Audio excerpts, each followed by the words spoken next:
So, I mean, this game was a little bit rough. We'll go over what happened though. So yeah, so I know I didn't tell you in game. I didn't realize. So whenever you go first strike on Kiana, you want to get as much kind of trading power as possible. And obviously, when you're proccing first strike, you're gonna usually when you use first strike, the way you play with it is that the more damage you do, the more gold you get, right? So Yeah. whenever you're proccing that first strike, you need to use pretty much all of your abilities in order to get as much damage off as possible.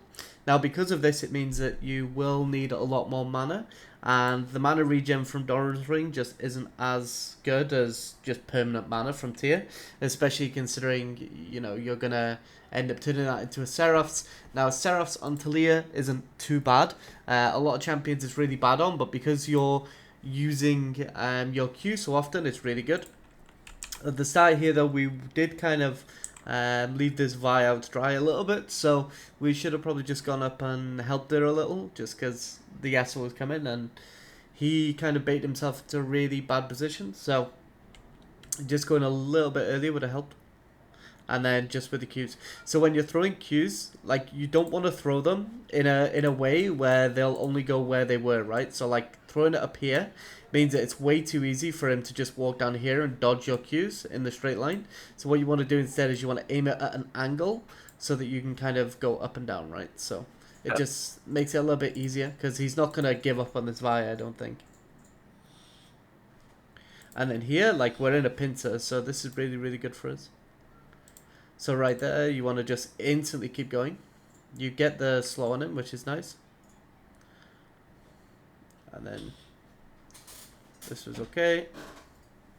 Little spicy sidestep there. And Yone got chunked as well. So, this was a good start. Plenty of chunk. So one of the things that you want to do now is, because you've chunked him out of lane, you don't want to look for a reset right now, right? Because if you reset now, he's going to get back into lane and he's going to get a better tempo advantage. So what you want to look to do now is, because you're not getting pressured now, usually when you're playing into a Yasuo, his wave clear is too good early game because he can, like, he is an auto attack user, and his EQ through the wave, the AoE damage, will mean that you can't really cheat a recall into him. So when I say cheat a recall, do you know kind of what I mean by that, or? But I don't. It's you want to crash your 4 built waves or 3 built waves. I can't remember if The it's 3 or third. 4. The third. Yeah, So why do you think it's the third one? Do you know? that's the cannon wave, Yeah, right? yeah. So this is cannon wave. So the reason why do you think you want to get a crash on cannon wave? Let me open Riftkit. Um, my assumption is you want to have the most amount of time to get back as possible, Yeah. and the cannon is the most worthwhile part of the wave, so the Yone would most likely stay for it. Yes, that's one Um, thing.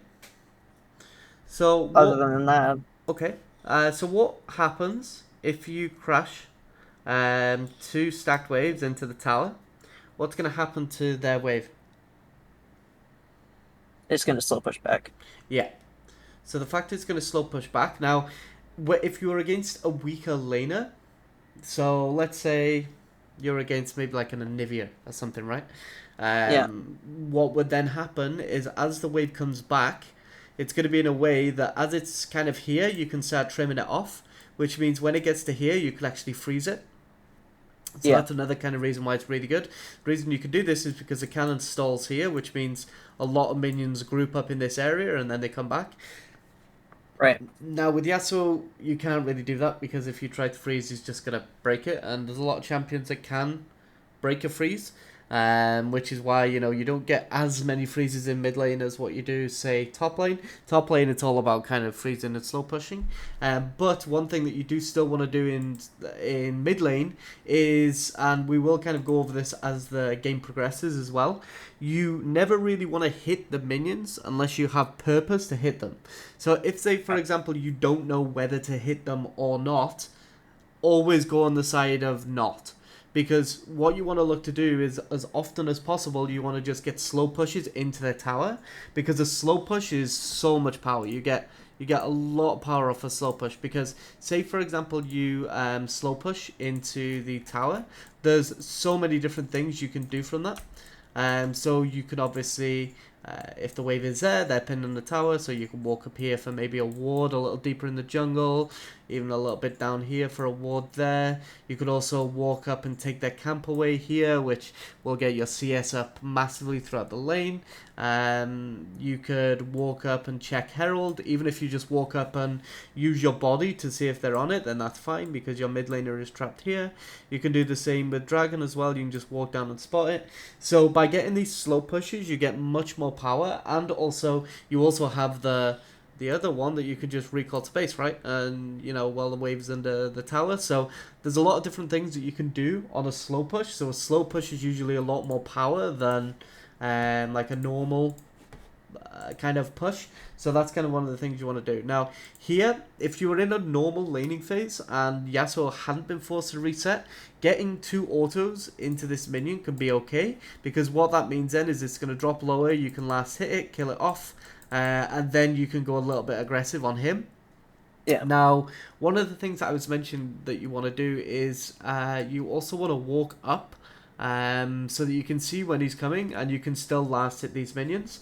Now, in terms of priority on the minions, one of the things that you'll find is that the casters will prioritize whatever is doing damage at that point. So one of the things that is very handy to know is that these casters have 2 kind of modes. Number 1 is a target mode, where they will find a target, and number 2 is an attack mode, where they will throw an attack out. Now these only have 0.667 attack speed, whereas these have like 1.3, I think.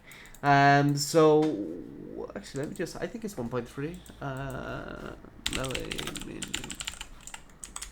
Let me just, yeah, well, 1.25, sorry. So 1.25.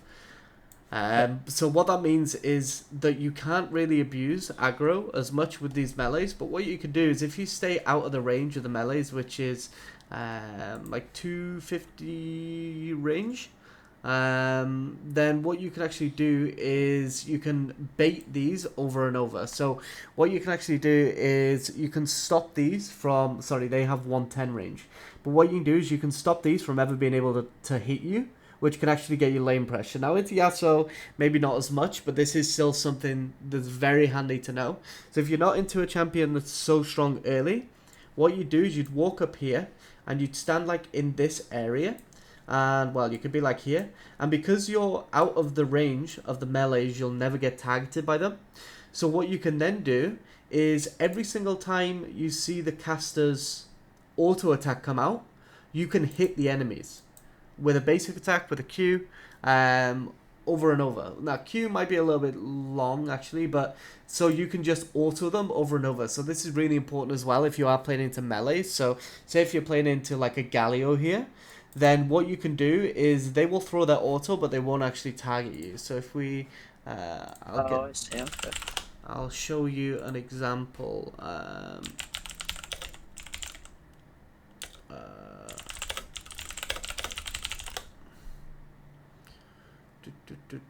Here we go. So Knight is one of the people that kind of perfected this. So watch here. So see, he's playing LeBlanc into Galio, so ranged into melee. Now see how he's just autoing him down? Do you see how he's not taking aggro whatsoever? Oh, interesting. And now obviously he chunks him out with E. So see, he just took no damage. The reason behind this is because, as you can see, every single time he throws an auto is when these range creeps are throwing their auto. So see here, they're throwing the auto, it doesn't do anything. Now see how they target him? Now, the issue here is they're still in phase 2 attack. So what's happening is they're trying to attack, but they don't actually have an auto attack available. Now what then happens is then they switch back to number 1, which is target, and then because they don't have an auto here, they target and they can't actually attack. So they can't do anything until this auto is cooled down. And then when they do get their auto, they target these melees because they're the things that are being aggroed. So as you can see here, they go to and then they can't, and then they retarget. So every time their auto comes up, they retarget and then they auto and then they retarget auto. It's like a cycle over and over. So this is something that you can do quite easily. It takes a little bit of time and practice still, but as you can see in this video, what you can do is you can put a dummy like this and you can just do it over and over, see? Yeah. So as long as you're outside of the attack range of these melees, it's easy enough. So it's really, really handy to know. So try that in practice tool, just get the hang of that, just because it can help a lot. Yeah.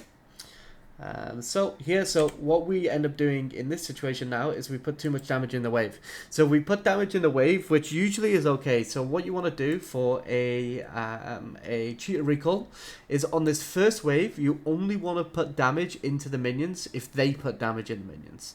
So say if they auto a minion, you would auto a minion. If they auto another minion, you would auto another minion. And you keep doing that. And then on the second wave, you keep those last hits. And then as soon as the cannon wave comes up, you crash whatever's left of the second wave with the cannon wave. And you get this huge wave pushed in. So it's kind of like a 3-step kind of process. Okay.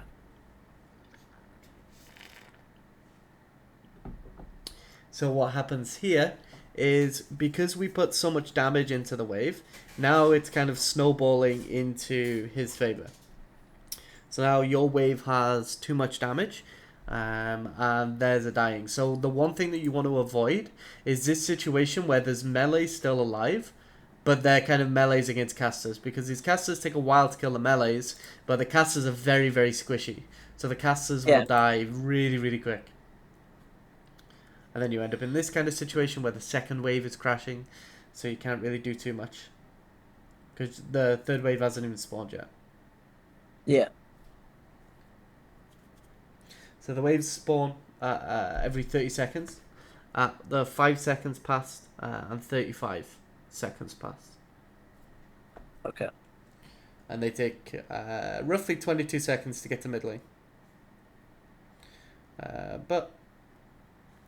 So now we're in this kind of situation where, so what do you think we should have been looking to do here instead of what we actually did?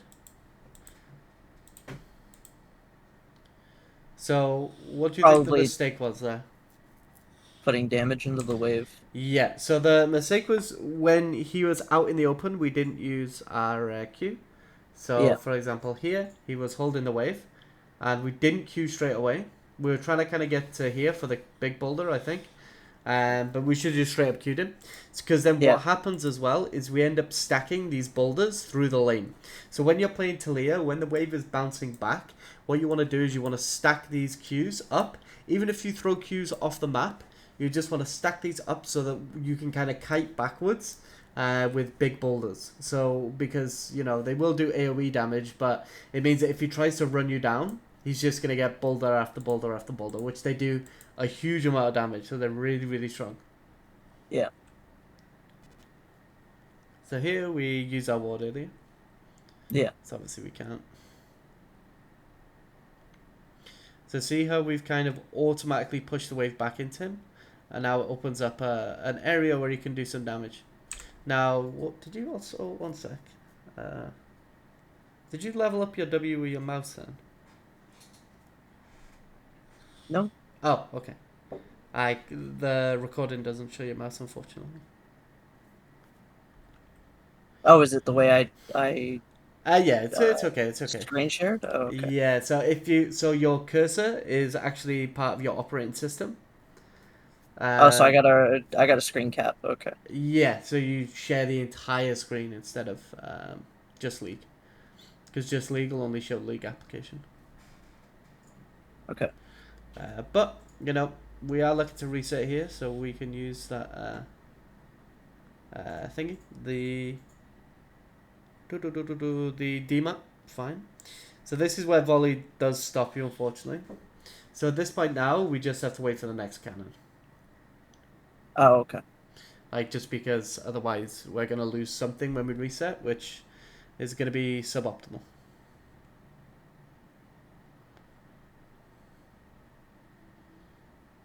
So here we reset, which is fine.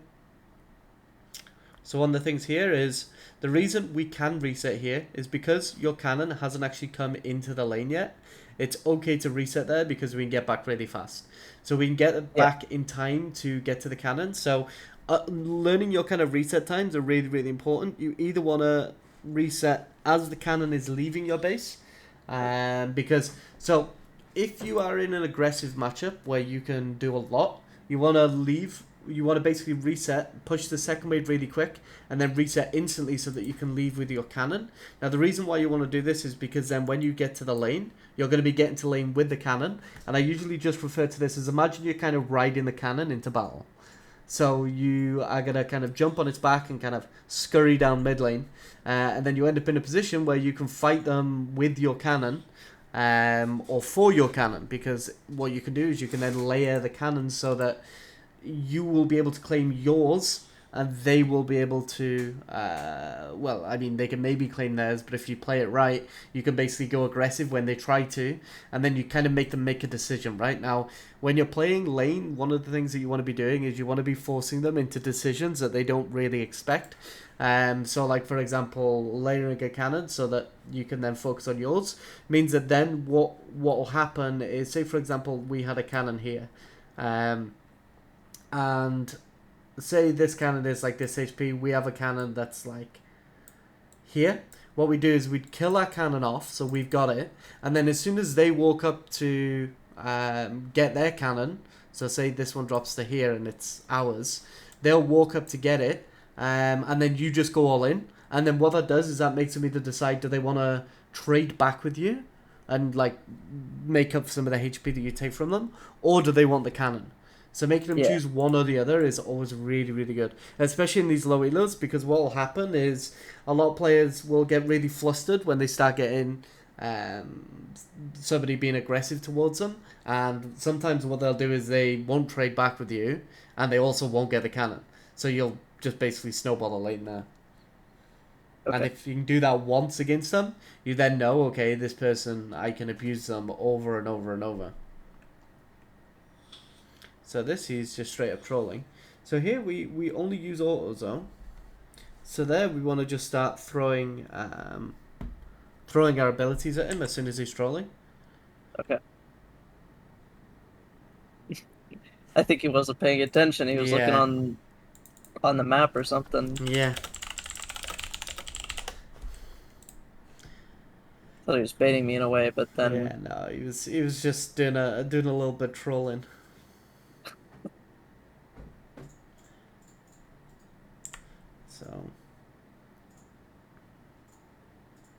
So here, one of the things that you want to do with Taliyah as well is you don't want to be in the wave like here.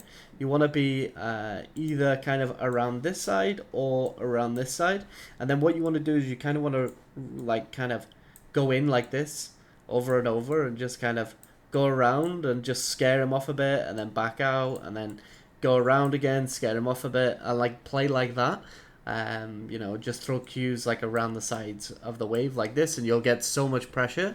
Instead of being back here, right here, there's nothing you can really do except hit the wave in this situation because of how you're kind of positioned. So Taliyah is a little bit more unique in that kind of aspect as well. But then as soon as he has his Q, what we want to be doing is just kind of walking back. He did troll it really hard here, but as soon as he has his second Q, just walk back, wait for him to use it, and then kind of go nuts on him. So we did miss W there. W is very awkward to land, so it is a bit uncomfortable. His W speed up, like from his soul, it messed me up. Oh, is it E? Where he kind of jumps out? Yeah. Yeah. I wasn't expecting it to speed him up that much, so Yeah. I just completely missed. And yeah, unfortunate. So yeah, so here it's like we kind of... So what do you think the problem is here? What do you think is the main mistake? What's going to happen with this wave? It's just walking up for no reason. Yeah, so what's going to happen with the wave state here? It's gonna push into me. Yeah, pull. So this pulls into you quite nicely.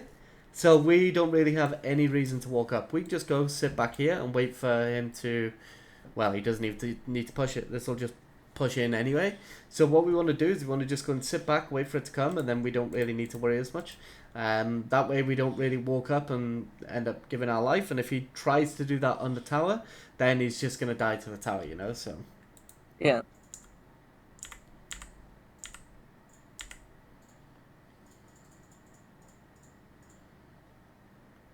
so we did get a nice little bit of chunk there.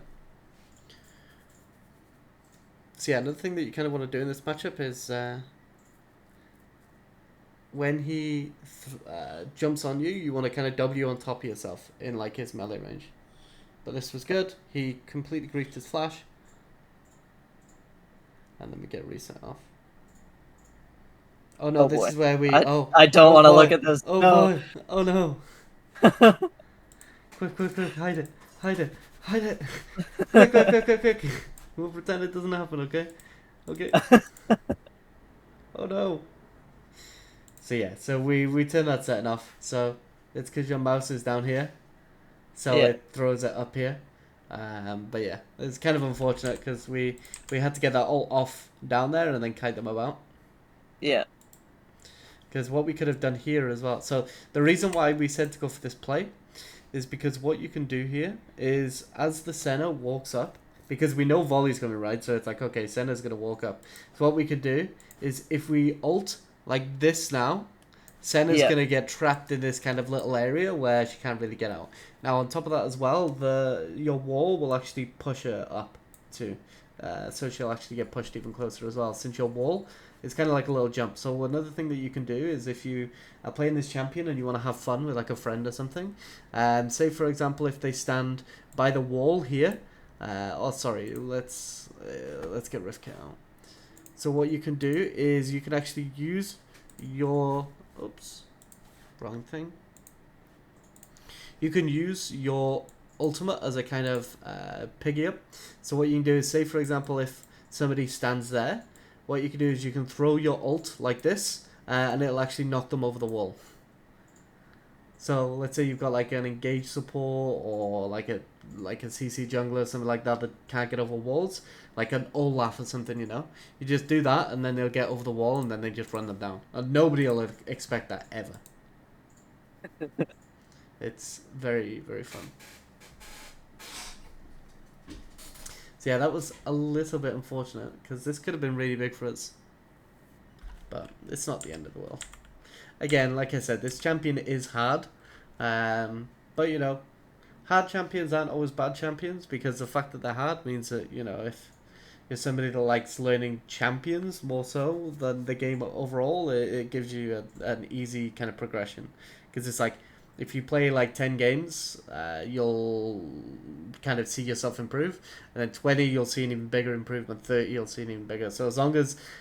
sometimes if a champion is fun, then you can spam them more, and because you can play them a lot more, they end up not being as hard as others. So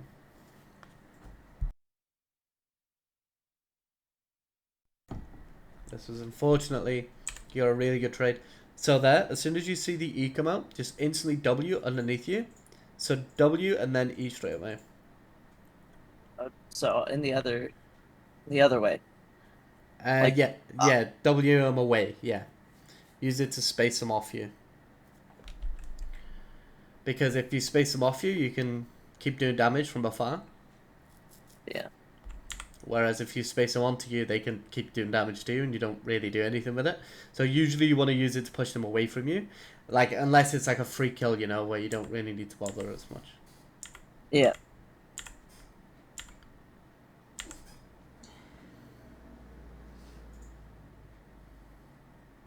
So this was, I think, where he griefed, right? Oh no, it's another time. Oh no, I spoiled it. Now we know he's gonna grief. Actually, I think it was literally here. Yeah, it was. Yeah. So when it comes to farming on the tower as well, don't worry too much. So one of the things that you want to do is you want to kind of get used to how much damage cannon needs. So like there, for example, if you would have let the tower hit it once more, it would have been in range for you to just last hit. Yeah.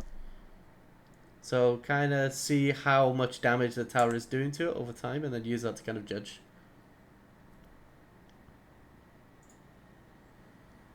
I thought the end of my Q plus one auto would do it, but Ah, I no. was I was Q, down by Q like yeah. 2 HP. Q kind of just nips at it, it's kind of awkward. Okay. I can't remember. There's sometime It's right around there. here when he greased, right?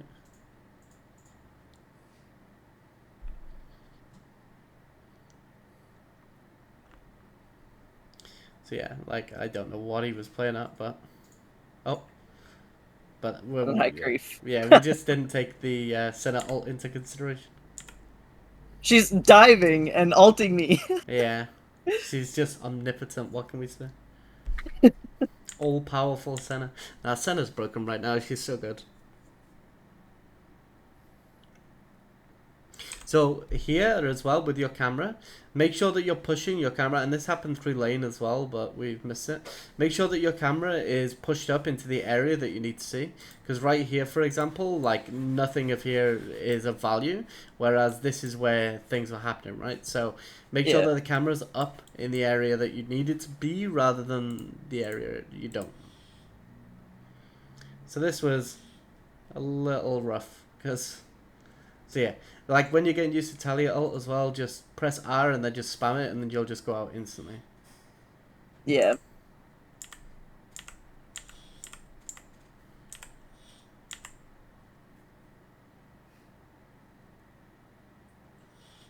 So he just instantly jumped by.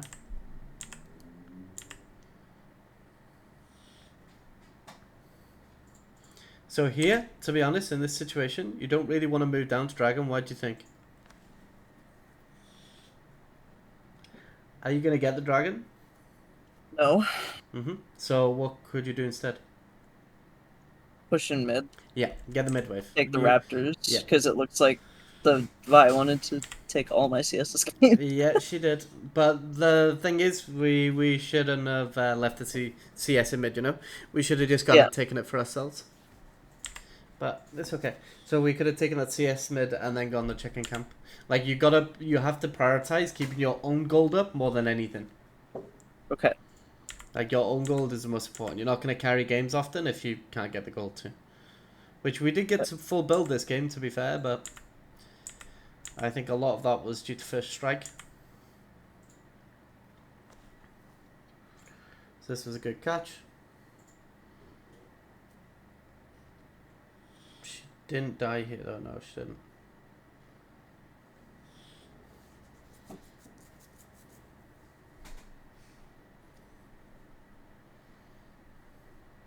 He didn't either, which is sad. That Senna jumps on you to exhaust you. So this, we just have to play it slow. So we missed the W there, which would have got us a kill. So yeah, again, with what you want to do in these situations is use the boulder to get the W. Because the slow on that boulder is actually really, really nice. So here, for example, Q her, and then go on the edge of so sit here now, get the first kind of, so like you'd stand here, you'd boulder her for the slow, and then you W into E, and then she'd get locked up, and then you could get another Q, which would be the the multiple shots, and then that'd actually kill her off. Like, Yeah. we would have got a kill here, and we would have survived too. So the good thing about Taliyah now is obviously the boulder gives enough slow that you can basically always guarantee your W if you play it a little slower. Again, it's a little bit difficult. This champion is definitely hard, but she is very broken. And the thing is, even though this champion is difficult, like in high elo she's perma-banned right now, but low elo nobody really understands how good she is because nobody really plays into it. Yeah. And so it's like if you can get these mechanical barriers down, then you end up in a position where you can actually do so much. And even Baron. So Baron has 120 armor, but it only has 70 magic resist. So it means that if you're a magic damage user that does a ridiculous amount of kind of persistent magic damage, things like the Taliyah, Cassio, Corki, Kaiser, like all these champions do so much magic damage that Baron gets shredded like really really easy. So it means that these situations are super good for you.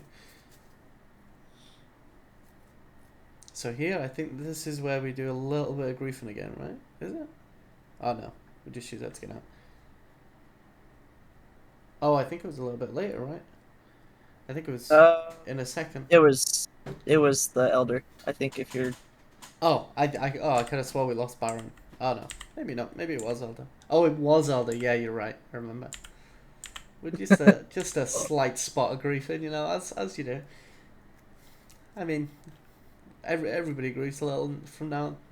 I mean, except me, obviously. I I haven't died in like 500 games.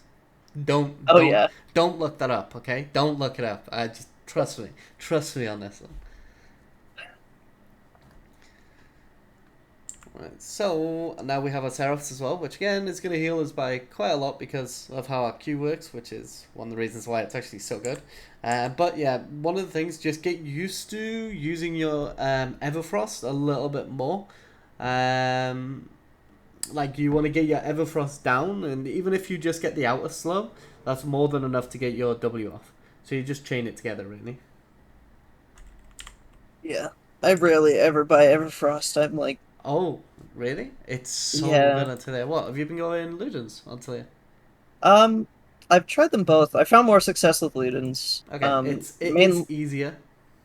yeah, Well, I mean, actually, is it? Because the thing is, Everfrost gives you so much effective HP.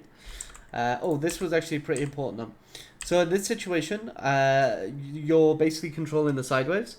So one of the things that obviously I was telling you to do throughout the game is you want to kind of track the gold that you need before you base. So you want to have different kind of thresholds. So the first threshold is okay, I can reset if needs be, but I don't really want to. Number two is like, okay, this is a good reset point. Okay, like we can get something decent out of this. And then third is like, this is the most optimal. So you want to always yeah, kind of aim for this kind of most optimal scenario. So in this game, we want to get that because they do have some fairly tanky members, but they also have some squishy members. So Shadow Flame is really really good. Again, on mages, Shadow Flame actually does more right now. Only if you've got Sorxo. So if you went with CDR boots for whatever reason, you need to go Rabadons here instead of Shadow Flame. But because you've already got the pen out of Soul Shoes, Shadow Flame actually does more for you. So you get more damage. So here what we're doing is we're saying, okay, the most optimal amount of gold is going to be that 1250 so that we can get Needlessly Large Rod. So right here we're only at 940. So right now we're in this zone. We're at good because we could get a Blasting Wand and then we can turn that Blasting Wand into a Void Staff. But Void Staff did get nerfed. So it's a little bit more rough. But, it's still fine if needs be. But yeah, so we're aiming for this optimal. So what we're doing here is we're going to get this gold from the side lanes. So we want to basically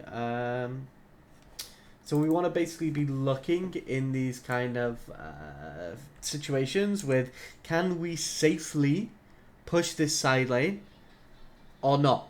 So for example here it's like Yone is mid, which we saw Yasuo top. So this is where your yeah, eyes are just permanently on a minimap. Obviously, mine were on the minimap for you here. But yeah, so Yasuo's top, Yone's here. So it's like, okay, we can push this wave quite safely. Now we have to get in the brush and wait. Because now we can't just walk up. But we see the Senna, and I think it was the Volibear in mid. So it's like, yeah, oh, okay, now we can actually go and push one more wave. Which is safe to do, because there's 3 of them in mid lane. And then we see the volley. Sorry, we saw him on the wards here. So we know that there's absolutely nobody down here. So we can easily just walk up and clear this next wave too. The next stage we should have probably gone and checked his camps. But they do disappear off the map here. So what we should have done here is just, you're always going to want to reset in brushes, because if we say reset here and the wave comes up to like here, we're going to get seen and they're going to know that we're recalling. Whereas if we go in a brush, it's like, okay, are we recalling? Aren't we? They don't know, and we're not giving them any information. So in this situation now, we get in the brush and we can see if his grump is up. If it is, we're going to take it away, and I think it is actually. So we wanted to take it away just to deny them getting it, and it gives us a bit more gold. Even though we can spend that gold, but it's okay. But either way, it's fine. So we get that needlessly large. And now what you want to do is, obviously when you're in the shop, you want to pick up that needlessly large, and now you want to go, okay, so I obviously know this gold amount, but just for getting used to it, it's like 1,750. So after a while, after you do this enough times, you'll just know that if you have a needlessly large rod, it'll be 1,750 for this item. So slowly you just kind of get used to the amount of gold that you need for that kind of next big spike. And if you only back up 1050, it's okay, you can get an alternator, but it's not really too amazing.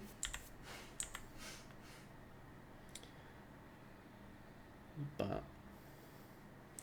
this is fine now. So I think, so here we use our Everfrost, which was good. So we're a little bit jumpy on that W. So see, here would have been the perfect moment to kind of WE, because we got that Everfrost. So one thing that you want to do is you want to see Everfrost as just point and click CC over and over. So you just want to see it as a way to lock them down to get your W. So like in your brain, like associate Everfrost with, this is the tool that I need to get a W down. It's the same as if you're playing things like Vega, you would use Everfrost so that you can position your cage so that you can get that kind of CC chain off. Right. So then here, again, we're just kind of farming up.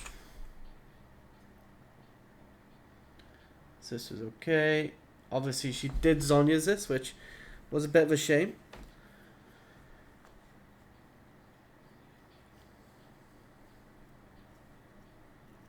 But yeah. We got quite a fair amount off, I think.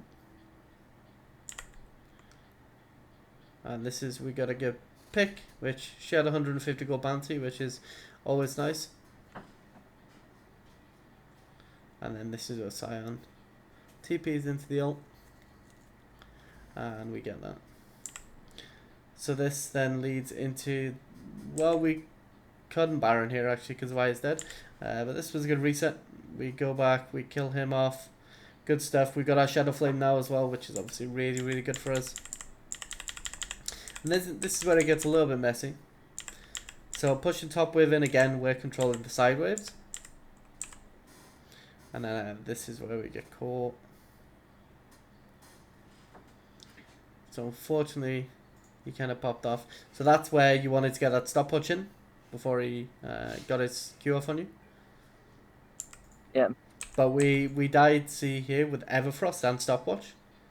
So just, I know it's easier said than done, but just kind of try not to panic when you're in those situations. But we get an Elder, which is good. Unfortunately, we didn't get it, but that's okay.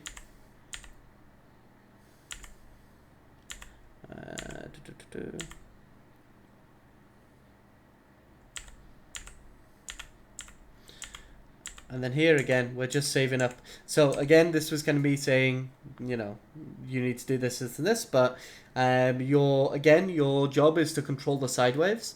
So you want to get this pushed out. And then since the next wave is all the way up here, we're not going to get it anytime soon. And we can use this time that we get these to just count who shows on the map, right? So if like 4 of them show, it's more than safe for us to walk up to here and clear it. If like none of them are showing, then we have to just kind of sit in this brush and wait just to see if they come, or we can sit in this kind of little brush here as well, just kind of wait to see if they come. If they do, we can just reset. Like they're probably not going to kill you if they don't have information that you're in there, like especially in these elos. It's like gold / plat, right? So like nobody really checks these bushes. And then we walk up and clear this, and then that gets us our Void Staff, which is nice. Just means that we'll do quite a lot of damage. Now, the reason... Well, do you know the priority in terms of resistance reduction? So, percentage will always apply first. So, Void will apply to them and reduce it by a certain percent, and then you'll reduce it by a flat amount. So, this is really, really good because it'll basically mean that your regular magic pen, your flat pen, is more effective because it's getting reduced by a large amount from Void first. So, it basically makes your Shadow Flame even better.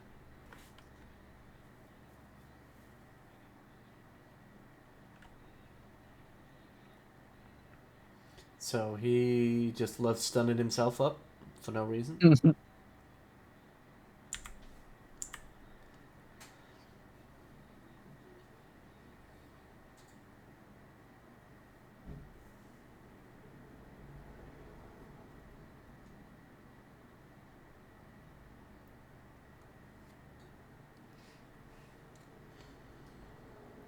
So we're just clearing waves out. We ended up getting the volley here, which is good. We could have ghosted after him as well.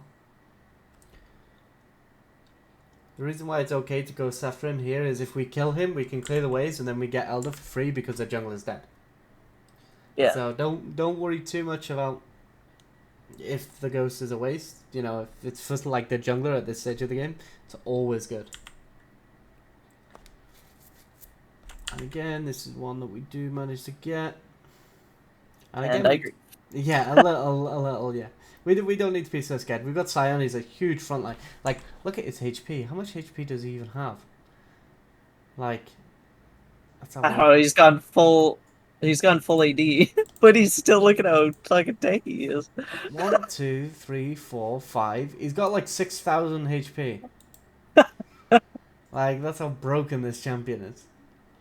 So it's like he's got all this HP, and then he's got his W as well, which is giving him about 600 shield right now. So this is where we did a little bit of griefing. Yeah. She is tanky. He took no damage. Yeah.